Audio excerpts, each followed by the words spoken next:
Route 616, your home for all things Marvel main continuity. Yes, that's right, we're back. Well, not all of us, but I have Bill here with me today.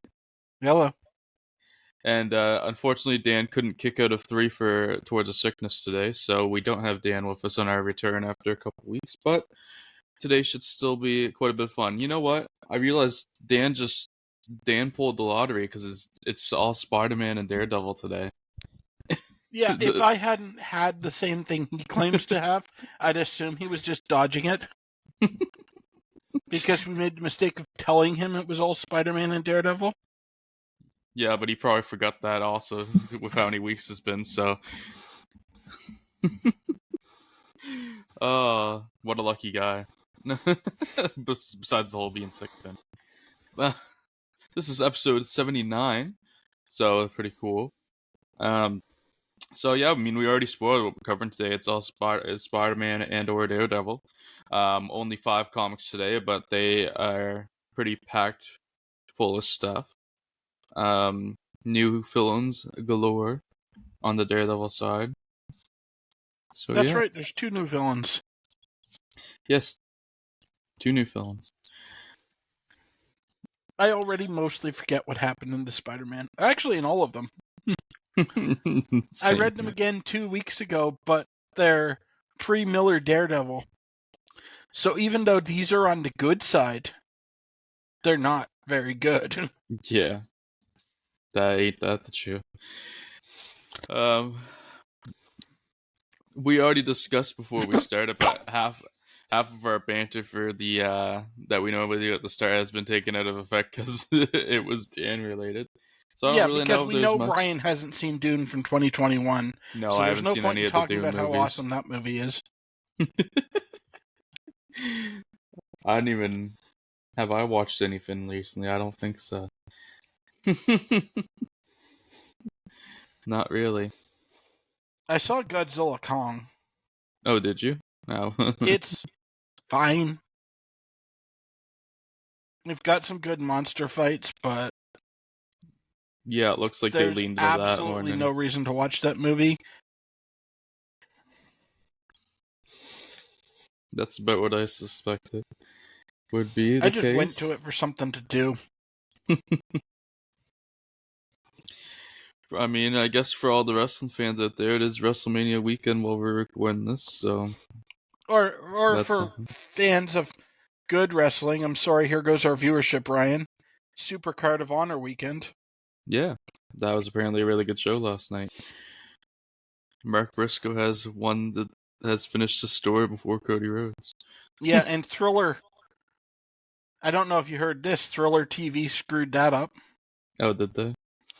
If you didn't see it live and go to order the pay-per-view, the background or to order the show, the background image to order the replay of the show is Mark Briscoe holding up the title belt. Oh, nice. On people's shoulders after he won it. I guess they got a little excited. ROH claims Thriller did it. Thriller claims they used the image that ROH sent them. I don't know who's lying, but someone fucked up big time. Somebody's working. Yeah. Whoever did it realized they screwed up and tried to blame the other party.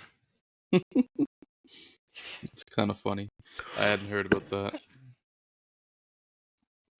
No, I mean, I haven't really watched any movies recently. It's all been shows. I'm on the last season of Supernatural. That journey's almost over. That season's better than a lot of them. Watched. I'm also watching the fucking LSD trip that is Riverdale. I'm so sorry for that one. Archie Comics on drugs. I mean, that's like 80% of non-Archie digests. I mean, at least it's fun. It's crazy.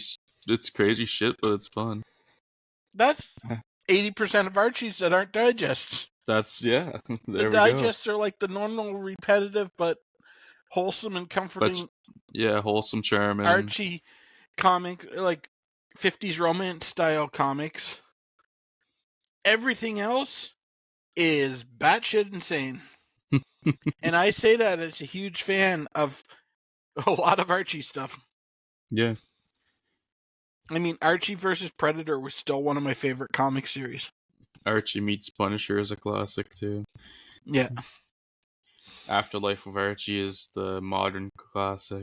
I really enjoyed that. The Sabrina one didn't work for me, but the Archie one was really good. Yeah, I didn't get into the Sabrina one as much, but I mean, people love that too, and it spawned its own show, so good Oh, for it. it's not objectively bad. I just didn't need two horror Archie Yeah, kind of parodies, but done by the official company in my life. objectively, it might be it's probably the better one but I just was never a big Sabrina fan, so that's why I didn't I'm indifferent to get into it. Sabrina. I don't have the emotional attachment I have with Archie. Yeah, that's my thing too. I respect the character though; it's a good, decent character. I mean, the old show from the late '90s, early 2000s is pretty fun, but Never got into that. I've watched a few episodes. It was Nothing fun. bad about the show.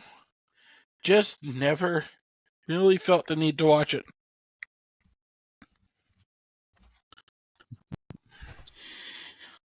Billy Gunn got on there once. Yeah. Nothing says a wholesome family show like Scissoring Daddy Ass. Yeah, exactly. But Actually, yeah, there's a non-zero chance that a fully sanctioned Archie product would feature that. shit. Because that's one of the things I respect about Archie comics. They're fully willing to make fun of their own stuff. Yeah. At least now. There was a time where they were kind of strict for a while. I can see not wanting a third party to do it, but if you do it yourself so you can control things that they don't go too far. Oh yeah. I mean, Archie is an inherently ridiculous premise, just like a group of perpetual teenagers trapped in the 1950s and like never really advancing. The only time the 1950s have gotten over. Yeah, because I'm not being derogatory. They're literally just romance comics from 1950. Yeah.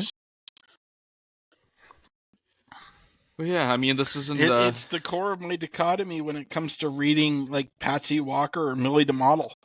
They're basically Archie comics, down to the fact that they're drawn by the guy who does Archie. But I've read so many of them in such a short order because I'm trying to do the reading order that I'm getting sick of them all. And so on one hand, I hate them. But on the other hand, I'm like, but these are objectively great? Because they are literally just Archie comics. Yeah. Well, this isn't a full Archie special, so I guess we'll move on. Do we have anything else to talk about pop culture-wise before we go? Not really, no. No, I don't.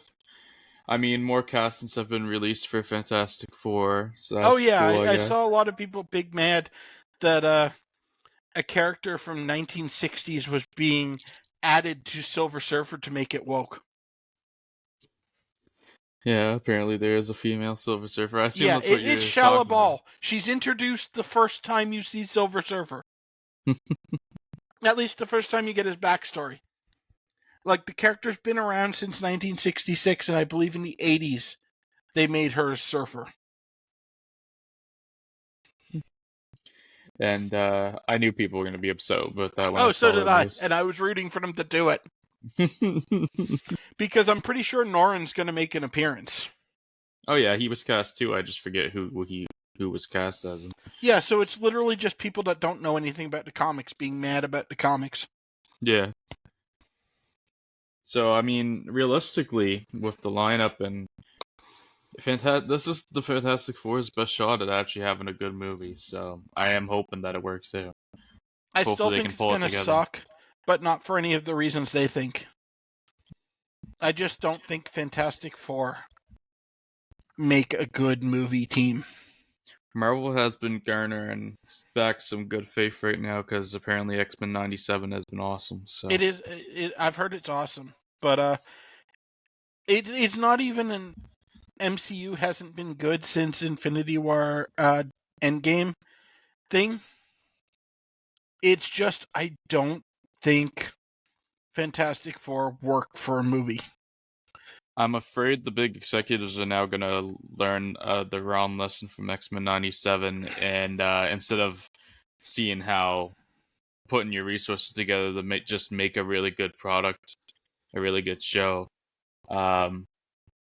is a good thing and gets people on board, they're going to take the lesson that that nostalgia is the nostalgia that matters. I mean that's something they've been thinking for like ever since Endgame.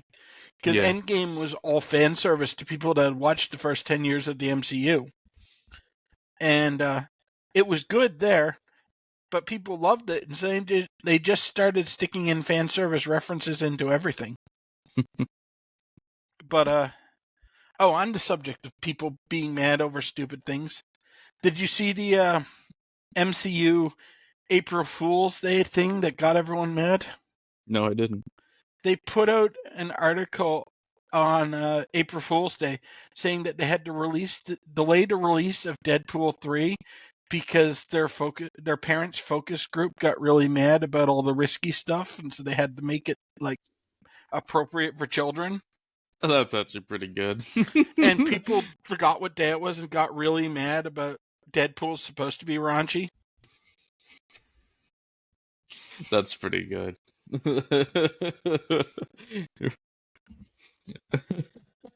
Because it's a legit few of the people have had that they were gonna ruin Deadpool, so that plays I on think that. they are going to ruin Deadpool, But not for the but same not by reason. making it not raunchy, but by misunderstanding why the first Deadpool was good while being raunchy, and just going for raunchy's sake rather than having any actual wit.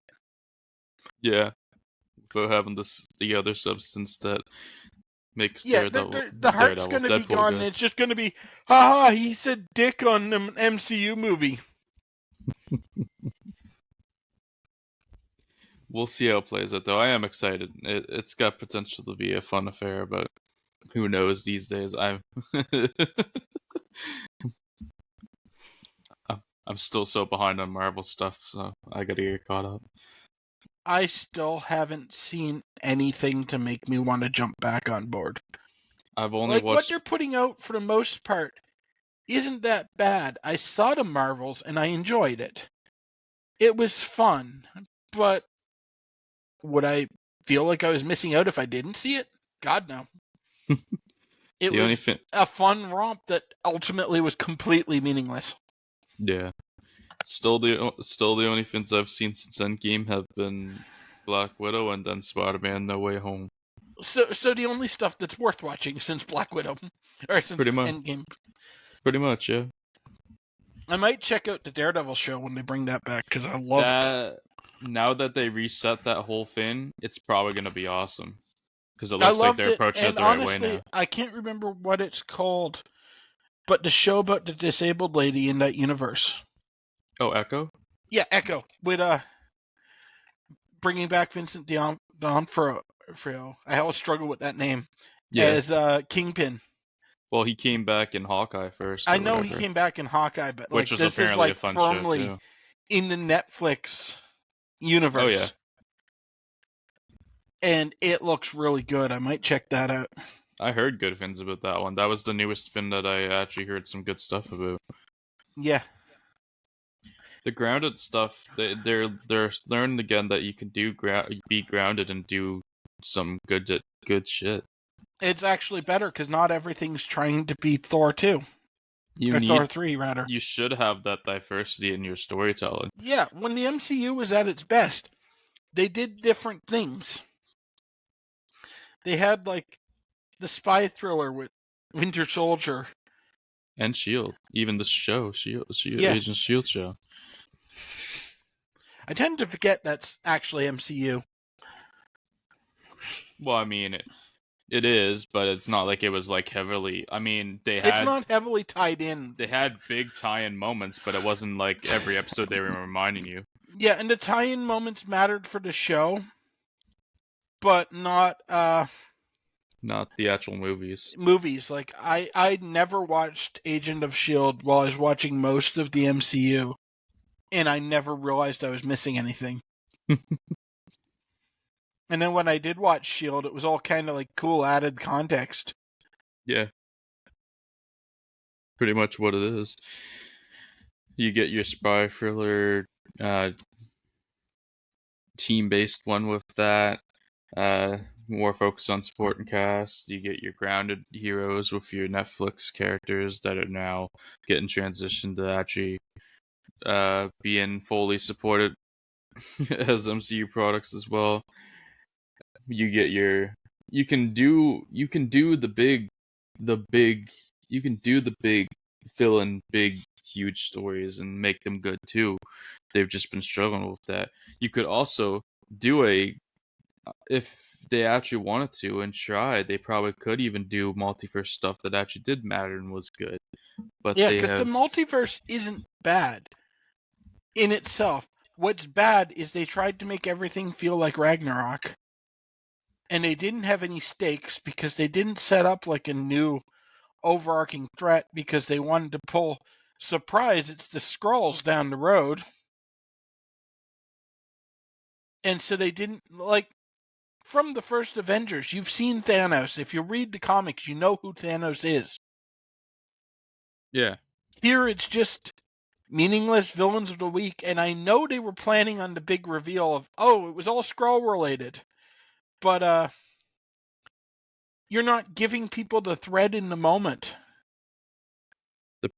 The problem is from the start they pretty much told you right away that this last phase was like a setup phase to try and get to a bigger to a bigger phase next time. It's like, well, why do we watch this one? That's not necessarily a bad thing, though. No, Phase 1 was they a also setup phase, and it's one of the most beloved phases. yeah, they also just won about it wrong Yeah, and didn't understand their source material. yeah. But in Phase 1, the movies felt distinct. Like watching Iron Man wasn't watching Captain America, Yeah, which wasn't watching Thor. everybody Phase had their 4, own all the personality. movies are basically the same movie. They have the same tone, same jokes, same pacing. And they can't take anything too serious. Like anytime something happens, they need immediately crack a joke so that lighten the mood. It's the Guardians of the Galaxy Ant-Man effect. Yeah, and those movies were fine for what they were, because you'd have the more serious stuff. And also, I know people are like will half joke and be like, "Oh, screw Guardians of the Galaxy if you're making this way, make fits this way." But Guardians movies were handled. They balanced stuff. You got your emotional and deeper story Yeah, part of the killing story while there Groot was in comedy going on. Guardians 1. I don't feel bad for spoiling a 15-year-old movie, fuck you. But killing Groot in Guardians 1 is a genuinely moving moment. Yeah. Because they don't, 3 seconds after it, have Rocket holding the sticks and feeling sad about Groot, and then have fucking Chris Pratt walk up and go, haha, you've got wood. Now I just imagine if that's what they had done and completely If it threw was a them off. Phase 4 movie, they would have done that. Yeah. Oh, it would have been Drax because he doesn't understand what it means. Yeah. It totally would have been Drax, but they would have made a like got wood joke or something. And it would have been like, well, we need something to lighten the mood. We don't want anything to be too serious. And it's like they've got the dance off in a minute or two later. Let it sit for 30 seconds. Let this sink in. Yeah, exactly. Oh man. Yeah, that's pretty accurate. Well, I guess we're about to hit the 20-minute mark, so I guess we can move into our comics now. We actually got some good talk in there though, so that's good. Uh, today we shall like I said, we only get 5 comics today. We've got 1 Spider-Man, 4 Daredevil. Yes, I said 4 Daredevil. Buckle up. Uh, they're on the better side of Daredevil Yeah, though, to be don't fair. worry. They're not as bad as Daredevil gets. So today we shall start off with Amazing Spider-Man number 37. This one is titled Once Upon a Time There Was a Robot. Stan Lee and Steve Ditko still together, not for too much longer, I don't believe. I think there's one more comic after this. We've got March 1966 release date. Already And Simics the on letters, I should cracks say. are showing. They sure are. 20-page story here, and I will take this one away. Ahem. Professor Strom, remember him, is released from prison and is picked up by ex-con Max Young. Frederick Foswell watches as his ex-cellmate is up to something and tries to follow. Someone tries to shoot Foswell, and Spider-Man stops it and follows Foswell. After he loses him, Peter returns to the Daily Bugle for his whereabouts. He arrives and explains that Strom has threatened revenge on the man who set him up for prison. Back at school, Pete tries to talk to Gwen and her temper flares up, but as she begins to slap him, he stops her hand. Gwen notices Flash threaten Peter and not flinch and notices she's defending Pete. Meanwhile, Strom has created a remote control robot and sends it to Oscorp. That really jumped back and forth, but I guess it did in the comic too, so... Yeah, I don't think Stan entirely knew what Steve was going for there. I really don't. Yeah, that one He pulled it together fairly well, but it was pretty obvious he didn't know what Steve was going for. As it destroys the labs, the robot latches onto Spider-Man and is destroyed when he jumps into a fire. Professor Strom begins another robot with a destruction beam. Osbourne arrives at Oscorp to know it's Strom, but can't say since he double-crossed him. Spider-Man goes to follow Patch and he leads him to the professor's hideout when Patch is grabbed. It's so weird to have a character called Patch so early in Marvel, because when you think of Patch now in Marvel, you think of Wolverine. But see, I know that, but because of this read-through, I'm still in a mode where I think of Foswell. See, I still think of Wolverine, but I haven't been as corrupted, I guess. No. I've been doing this read-through since 2018. Yeah, so you're like, oh my god, Foswell. Yeah, like I know the Patch stuff. That was right when I got into comics. Was a lot of stuff with Patch as Wolverine. Yeah. You're gonna get to like the start of the Patch stuff with Wolverine. You're gonna have a brief moment where you're like, "What's Foswell doing in Madripoor?" No, I mean, it's different enough. It's just a name. I know. The robot is set I'll loose. be more thinking, what is this shit? Because the early 90s were not a good time for comics. Yeah. I've never really liked the Wolverine Patch stuff, but I might get... That's probably a controversial Wolverine statement. solo stuff was terrible because they put him against normal humans. A lot of people like that stuff.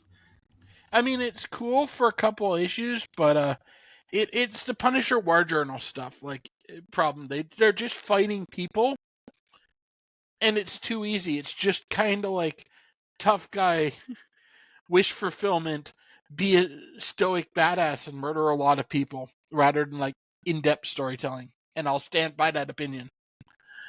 There it is, folks. The robot is set loose as Spider-Man attaches a tracer to the robot to save Patch. Both are trapped as the robot reaches Osborn and begins to destroy his office. As Spider-Man enters to save Osborn, he is upset about ruining his plans. As Spider-Man fights the robot, Osborn knocks him out and the robot leaves him for dead. Returning home, Spider-Man follows and destroys the robot and Osborn returns home, Spider-Man follows and destroys the robot in Strom's lab. As Strom surrenders, he begins to tell a story but is killed by a rifle. As J. Jonah Jameson gives the news to Osborn about Strom's death, he leaves and Osborn is cleaning his rifle. Pete starts to question how the rifleman disappeared so suddenly without a trace, and that's that. So this might be obvious to obvious enough that you miss the importance to modern readers or listeners of this podcast, but in the time, this is one of the most important scenes in comics. Yeah. I mean, this is It's just you setting up big things. Looking back at it now, it feels very heavy-handed because Stan is laying it on thick at points in this. Yes, but that's only because we already know Osbourne is Green Goblin. Yeah. If you didn't know Osbourne was Green Goblin, you might think Osbourne took the shot, but you have no clue how he did it. Yeah. And I was saying more heavy-handed, even just in the fact that Osborne is not a great guy, and he obviously shot the guy. But I mean, I think you're supposed to know that. yeah, The question is how and why. oh yeah, because we don't know he's Goblin yet in his hoverboard and blah blah blah. Yeah, exactly. So That's the mystery, is how and why did he take the shot. You're supposed to know Osbourne did it. put yourself back in the time frame, and it's a really good mystery that's going on at the moment. Yeah, and it's why I argue against anyone that says that the reveal of Osborne as Goblin was a Stan Lee thing to screw over Steve once he left. Because obviously at this point, Steve's still drawing the comics, and it's clearly intended that Osborne is Goblin here. Yeah. This set it up pretty well for a nice reveal in the future. I don't know if they play off of that correctly when it comes, but we'll see soon enough. But It's been 4 or 5 years since I've read that comic, but I believe they do. well then, great. I think the change of creative teams on Spider-Man is relatively spite-free, other than Mary Jane. Because Steve wanted to keep the gag going of you never seeing Mary Jane's face. Yeah. And it just to be a running joke that Pete's got this neighbor that his aunt's trying to hook him up with, and you never find out what she looks like. There's just this random neighbor there. And Pete's like, I don't want to do it. But then the instant Steve was gone, they reveal Mary Jane, make her canonically hotter than anyone else in the comics. And you then know what? immediately start teasing a relationship with him. And you know what? This won't be said often, but thank God Stan Lee would decide to be spiteful. Yeah. No, it worked out well long term.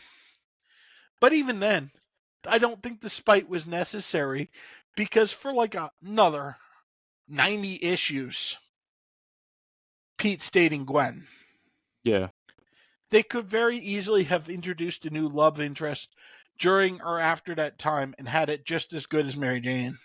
I mean, if there would have come a point where people would have definitely started the clamor to see this Mary Jane that kept getting mentioned, but like letters would have been written in and blah blah blah and whatever, but they could have dragged it out. Yeah, and honestly, like, if it went on for a while, and then it turned out she was ordinary looking, or even she was hot, it doesn't really matter. And he's just like, oh, nice to meet you. And she leaves. No one would have cared, and it would have been a funny gag while it was running. Yeah. But back to the comic we just covered, I guess. That was an interesting one to read. I liked it enough. I gave it a 3, but it was on the verge a little bit for me because I liked the stuff with Norman, like we talked about, handled pretty well. They're making sure you knew what was going on. If you didn't get what was going on, then that's some reading comprehension issues. But yeah. I'd argue it's just a literacy comprehension, because Stan's not exactly a master of subtlety. No, Stan. When Stan wants you to know something, you know it if you can read the words on the page. It's not even understanding them. Yeah. We're not talking figuring out Helldivers as parody levels of complexity here. Yeah, no, Stan is definitely not subtle. So what was your rating for this? I also gave it a 3, but I was a lot more comfortable with the full 3, because the Norman stuff and setting up the mystery going forward is very well done. The robots are a 2-star villain. That's clearly just Steve phoning something in. And the communications breakdown of Spider-Man throws himself into the fire to get the first robot off. and is completely unharmed. Like, that's an obvious setup for Spider-Man having to overcome having burns. But he's just fine. So they dropped the ball there, and they took what otherwise probably would have been a 4-star mystery with Norman and the teases about Goblin without showing it, and drug it down to a 3-star story.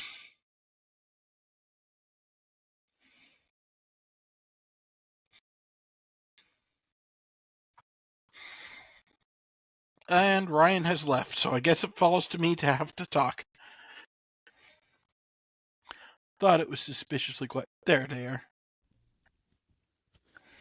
Oh, sorry about that.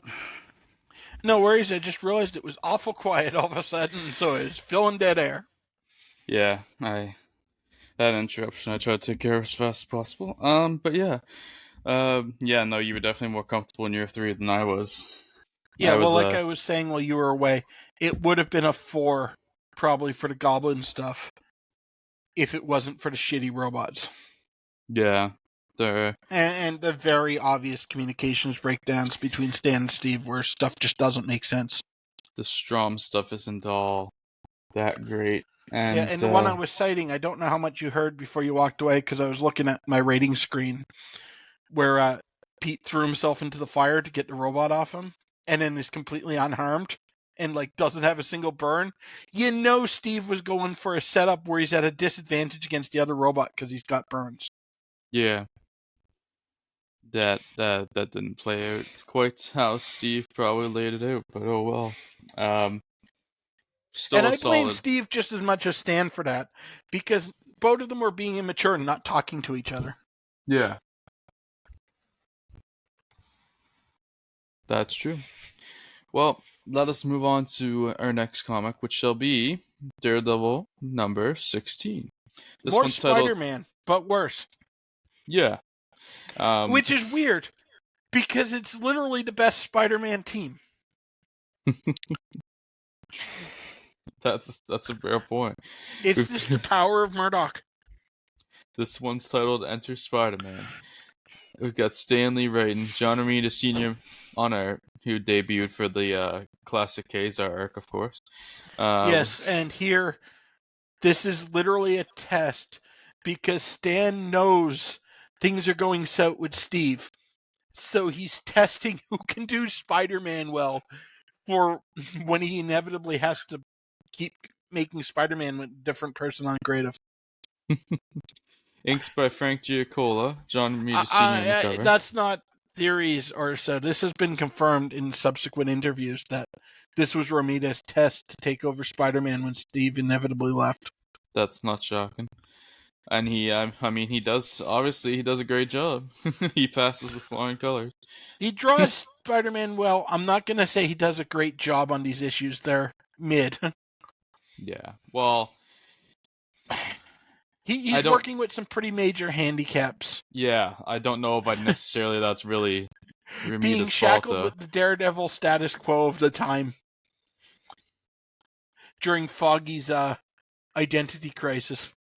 And thrown into like the worst mini arc so far too, away. I mean, he drew the issues in the Marvel way or whatever, but I feel like he was probably given a bit of a summary of what Stan wanted or something coming in. He had a fair bit of freedom on Daredevil, though, I know, because they didn't know how long he was going to be doing Daredevil. It worked out. It was only 3 or 4 issues. But they didn't know how long they were going to hold the relationship with Steve together, and Stan had no intention of firing Steve. Yeah. It's funny because Stan later on always kind of like had reverence and acknowledged that these guys he worked with were all-timers and all that, but at the same time, he didn't actually show it. He didn't like show it the right way to them at the time.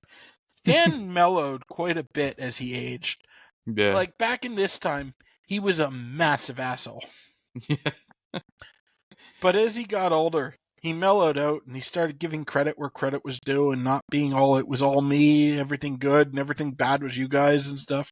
I guess in a way, it's kind of understandable to a point, and maybe he almost had to be since he was kind of the head of this whole Marvel operation.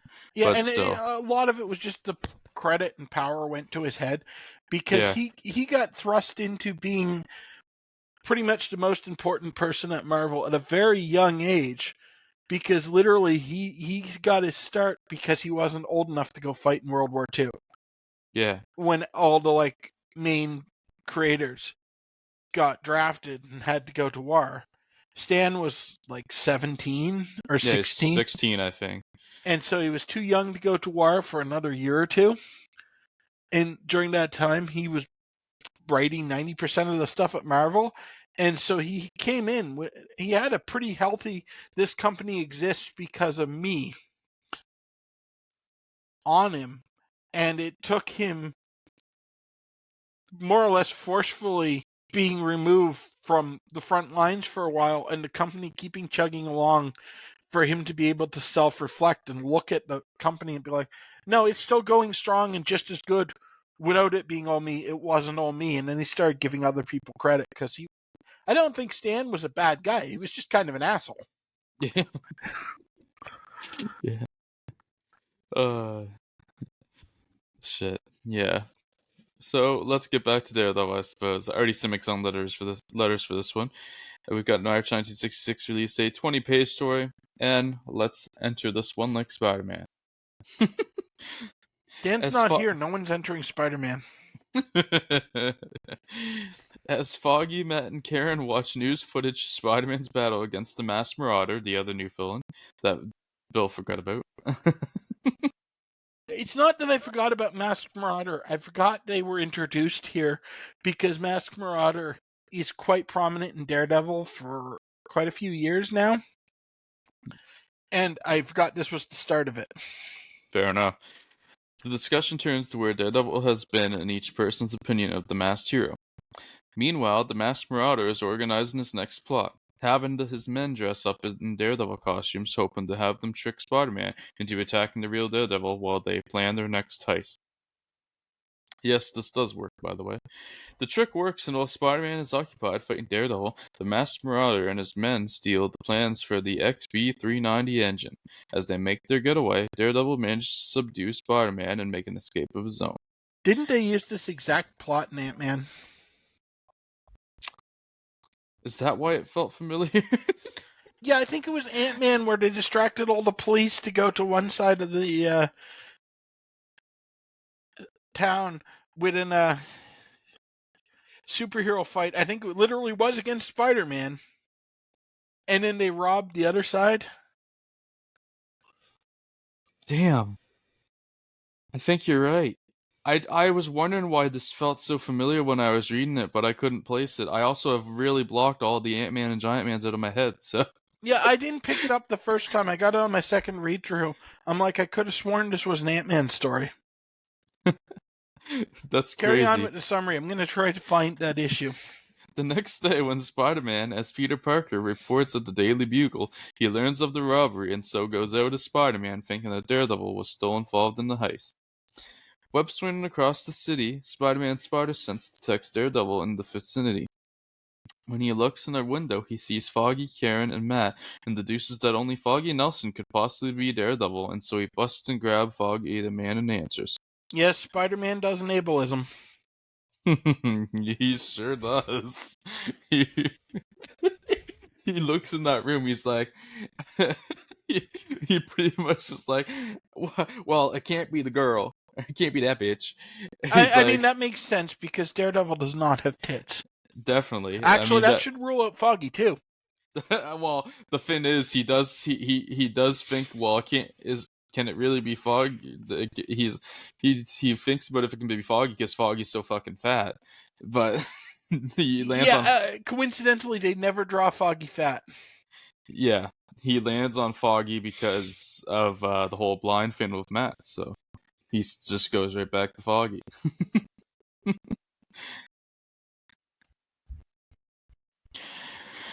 Oh shit. Well, I shall give my rating while you're still looking. I gave that one a 3. I gave it a 3 too. It's a completely fine comic. Yeah. I think both of these ones with Spider-Man are actually qualify as good for the time.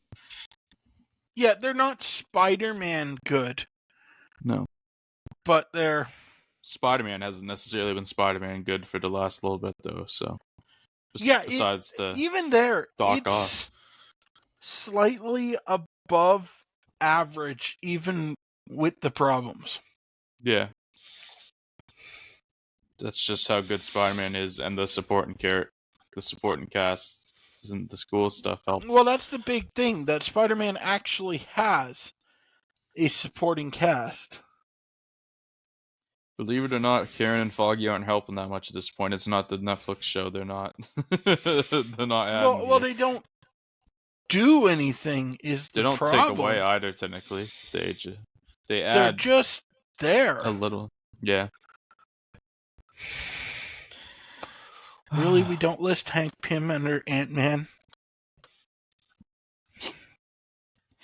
I'll read the credits for the next one while you're still looking. There. Please tell me he's under fucking Yellow Jacket. No, he is not. What the hell are you listed under? Daredevil number 17 is titled None Are So Blind. We've got... Oh, this one was edited by Marv Wolfman, supposedly. Interesting. Stan Lee wrote this, of course. John Romita on art. Frank Giacola on inks. John Romita on the cover, of course. Sam Rosen on letters. April 1966 release date. 20-page story. And while both still looks, I might as well read the synopsis. It's the same story, actually, yeah. Yeah. Continued from the last issue, of course, we've got, after the Masked Marauder tricks Spider-Man and Daredevil into fighting, Spider-Man has picked up Daredevil via Spider Sense and crashes in, because, keep in mind, the Spider Sense works differently at this time, and crashes in on the law office of Nelson and Murdoch and attacks Foggy Nelson, figuring that he's Daredevil. Pretty much the Spider Sense at this time is like a radar, where he can hone in on danger.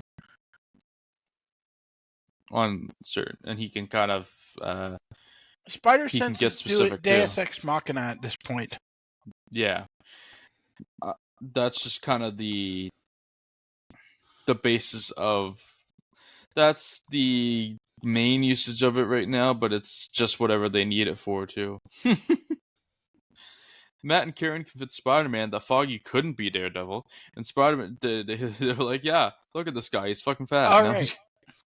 Just before you get going, the story we were thinking of is Tales to Astonish number 57, On the Trail of the Amazing Spider-Man, where Egghead has tricked Giant Man into believing that Spider-Man was trying to kill him.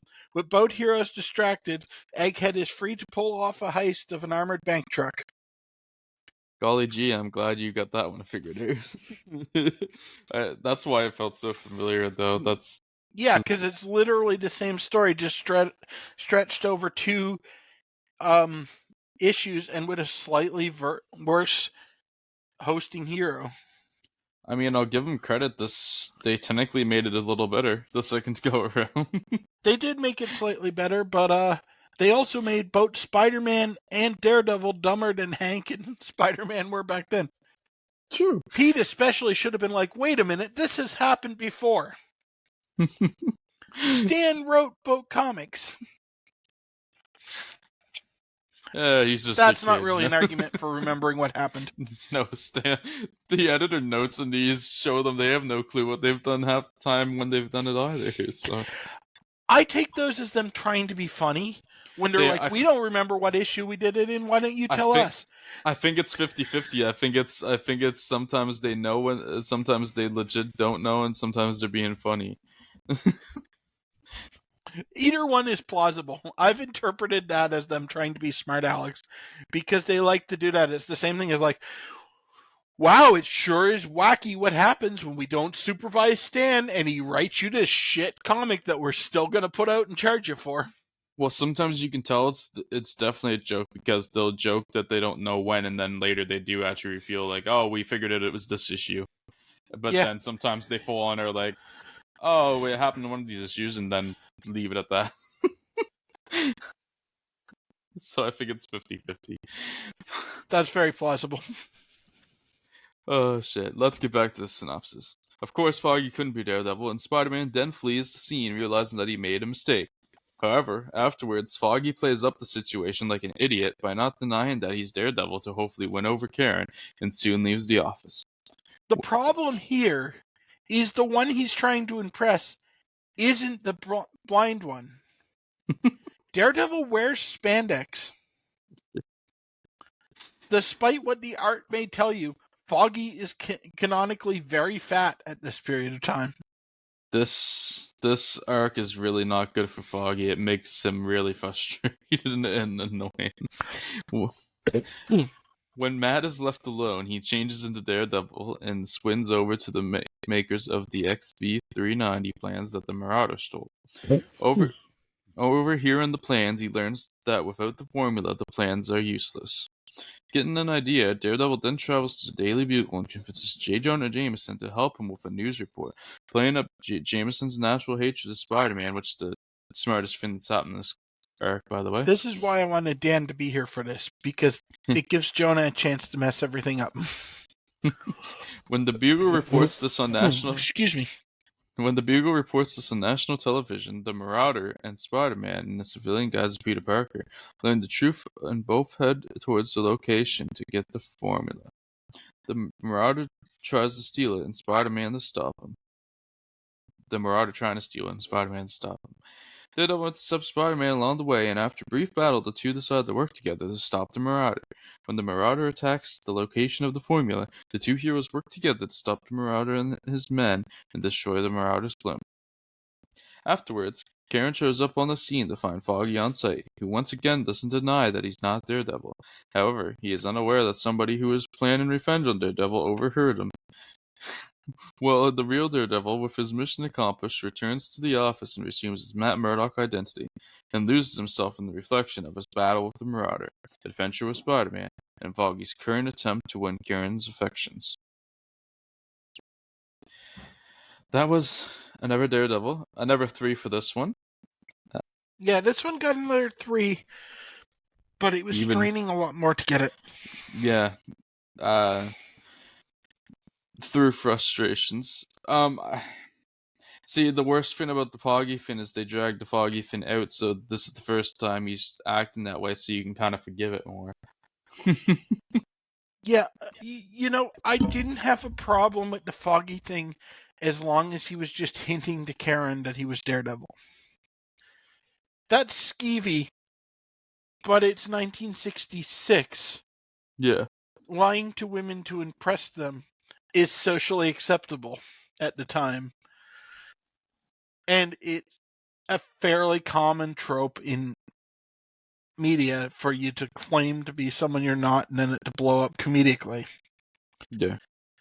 Foggy going forward becomes absolutely insufferable when he realizes he's digging his own grave but keeps digging because he's thinking with the wrong brain. Keeps digging because he wants pussy. It's 1966. He's going to get a peck on the cheek. Yeah, you're not wrong. You're not wrong. Oh, shit. Oh, this ain't 2004. No. What? Batman and Catwoman on a pile of corpses? Yeah. Yeah, Frankie. Who did that? Was that? That wasn't. Oh. That was, I think, later than 2004, but it was still pretty bad. Oh, I was trying to think of the name of the guy. Oh, was it the whatever. rapey X-Men you were thinking of? No, I was thinking of All-Star Batman and Robin. Okay, that was the one I referenced. That's the one you were referencing.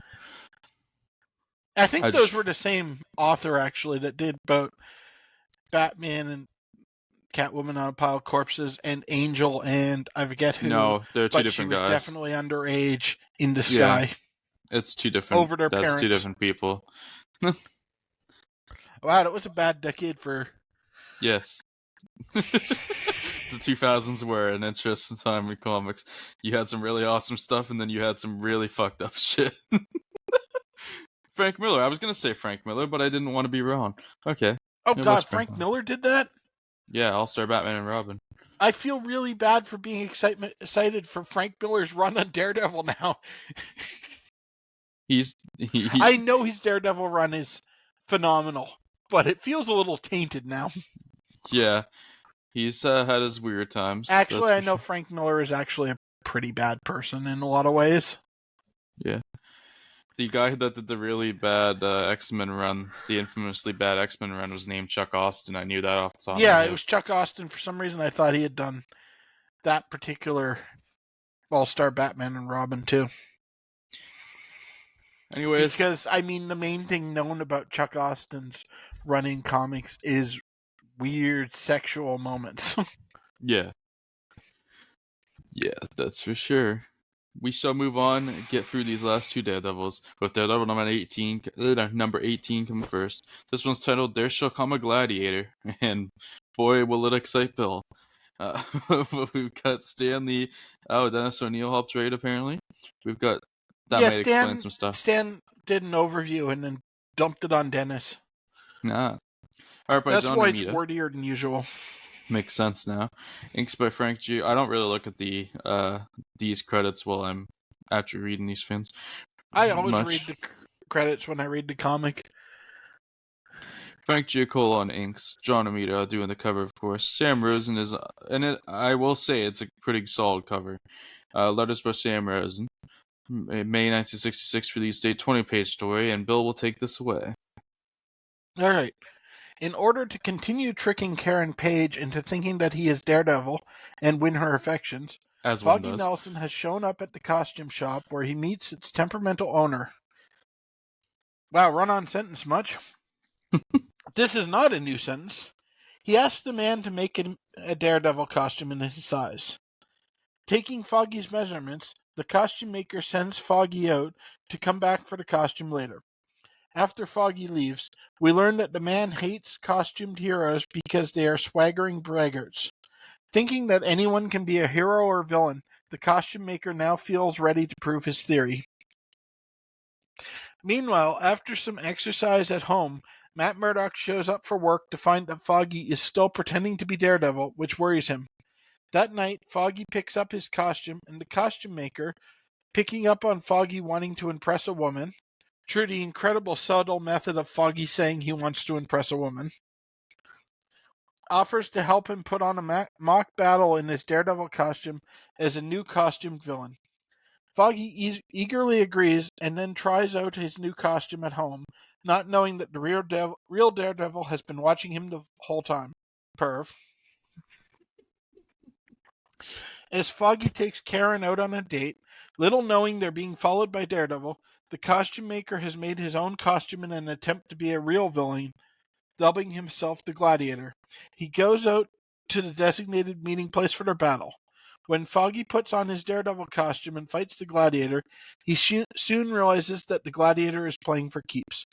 Realizing that Foggy was faking the whole time, Karen flees to get help just as a real Daredevil arrives to fight off the Gladiator.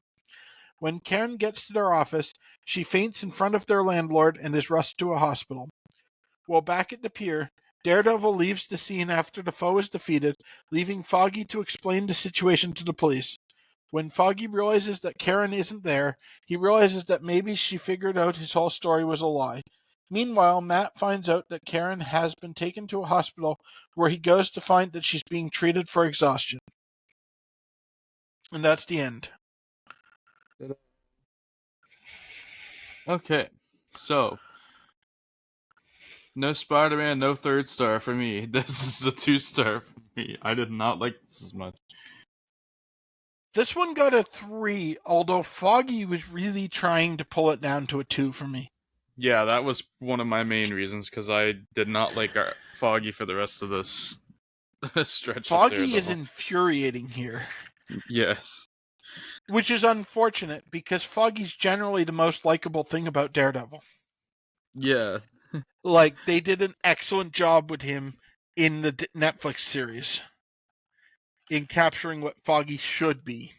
Yes. Early Foggy is a different guy than he becomes, that's for sure. Early Foggy, and Foggy again following this shenanigans. because Foggy's still pretty good in the 70s.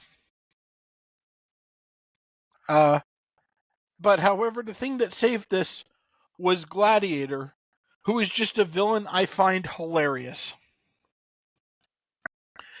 Because he's a tailor in a homemade costume thinking he can fight superheroes and actually pulling it off. I wish I He's liked them not more. good as a villain, but he's funny as a villain.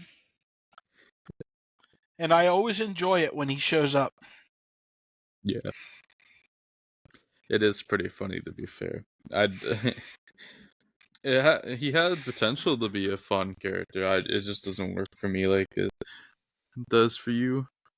Yeah, but I mean, that's the nature of boys. They're supposed to be objectively terrible characters that you can't help liking anyway.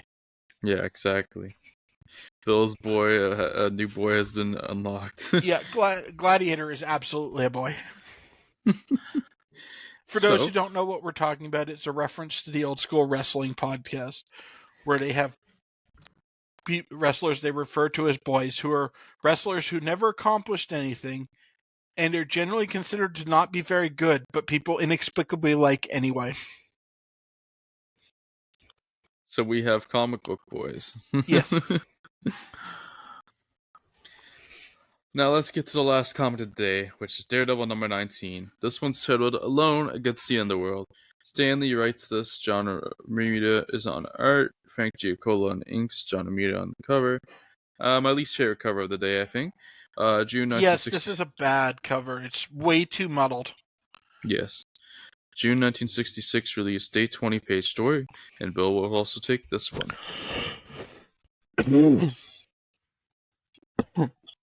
After saving a window washer from a fatal fall, Daredevil pops in on Foggy Nelson and shows him the Daily Bugle is featuring a cover story about the Gladiator revealing Daredevil's identity to be that of Foggy Nelson. Realizing his lie has gotten him locked into sight of Daredevil's enemies. That sentence just ends there. Foggy realizes that his lie has gotten him locked in the sights of Daredevil's enemies to make that a complete sentence. Meanwhile, the Gladiator's court case is interrupted by an attack by a group of gangsters who free him and bring him to their master, the Masked Marauder. As the two criminals come to blows, Daredevil searches the Gladiator's costume shop for clues to his location, but comes up with nothing. As Gladiator and Marauder continue to fight, the Marauder's thugs have come to the Nelson and Murdoch law office to kill Foggy, but they are single-handedly defeated by Daredevil. After the battle, one of the crooks makes it back to the Marauders' base to tell them that Daredevil isn't Foggy Nelson. The two criminals then decide to put aside their grievances to work together to stop Daredevil. Back at the Nelson and Murdoch law office, Matt finds that Foggy and Karen are still together, even though Karen now knows that Foggy isn't Daredevil. And that's the end. Ta-da! I gave this one a 2, much like the last issue for me. This one also got a 2 from me. The bitch fight between Marauder and Gladiator is funny. Nothing else about this comic is good. That was my favorite Gladiator moment. That was the moment that cemented him as a boy, when he's just in this bitch fight for like 80% of the comic with fucking Marauder, and neither one of them accomplish a damn thing. Oh, that was the best part of the comic for sure. But the problem with the comic is like nothing happens here. Yeah, and absolutely nothing happens in this comic. Daredevil fights a bunch of mooks. Yeah. Foggy and Karen are still together, and we'll just never mention Foggy being Daredevil again. Yeah. And Gladiator and Marauder end up working together, something that was established like 2 pages into the comic, so the whole fight actually accomplishes nothing. Yeah, they're forced to work together anyway because of Daredevil. Yeah, whatever. Like this is the comic that should have been released the month Stan was on vacation, not the last one. Yeah. Ain't that the truth? So yeah, that was the last comic for today. before we go for the day, the next comics we shall cover, which won't be next week. There's no podcast next week. I do feel bad about coming back just to disappear again. But the next At least episode, we're coming back to something good this time. yes, the next episode shall see some pretty solid comics here, as we're gonna cover the next stretch of Thor finally, which is going to transition from Journey into Mystery into actually being called Thor, with Journey into Mystery issues 124 and 125 A stories. Then we get Thor 126 and 127 A stories, continuing on the numbering of Journey into Mystery. Then we get the B stories, which is the Namor stories, I believe, of Yeah, we get Tales to Astonish B stories. Tales to Astonish B stories, Namor stories of issues 75 and 76 to end that episode off. Oh, good. We're ending on a low note.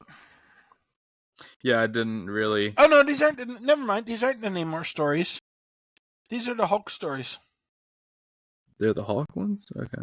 Yeah. I'm looking at the screen for 76 right now, and it's talking about Namor opens up because Namor gets the Namor's the A story. more And pages. it's the Namor stories I was thinking of that nothing happens. These Hulk stories actually aren't bad. Yeah, because Hulk only gets 10 pages at this point. Yeah, That's they're right. not the most exciting stories around, but they're not terrible. Whereas the Namor stories that were being advertised are just like transition stories right now. Yeah. Yeah, because we already covered the Namors of those issues, I think. I think so. I was a little surprised to see Uneasy Hangs the Head was isolated on its own, but no, it's the Hulk story from that issue. So yeah, that will be the next episode. Hopefully in 2 weeks' time, we'll see what plays out. Schedules are a little up in the air right now, so we'll see what happens. But anyways, we hope you enjoyed this episode. We wish that we could have brought you Dan, but we just couldn't make it happen today. And hopefully the next time you see us, all three of us will be together. Hopefully in the meantime, Well, we will hopefully we get some wrestling pumped out in the interim to fill the gap. Yes, I was just to say, hopefully in the meantime, we'll be able to pull an hour or so out of an evening or two at some point here between podcasts to get some more wrestling book content out to you guys to make up for it a little bit. Anyway, everybody, we hope you enjoyed the episode. Hope you come back for the next one. If you enjoyed this on YouTube, please leave a like, subscribe, comment, and even share if you'd like to. We are also available on Google Podcasts, Apple Podcasts, and of course Spotify. And if you're on Spotify, let us know why you agree with Bill and why Gladiator is your boy. I was going to cite the degrading relationship between Stan and Steve as the best thing about these comics for it, because I can't bring myself to have Gladiator like a shitty villain. I know, but I can't. Because he's a terrible villain, but he's hilarious. Especially once you get to some of the later comics where they start like queer coding him. Yeah, I saw my opportunity to bury your boy and I took it. So sitting there with your golden shovel, are you? Yeah. Like my name's Booker T and it's 2004. Anyway, guys, we will see you all in the next one, and peace out. Have a good one, everyone.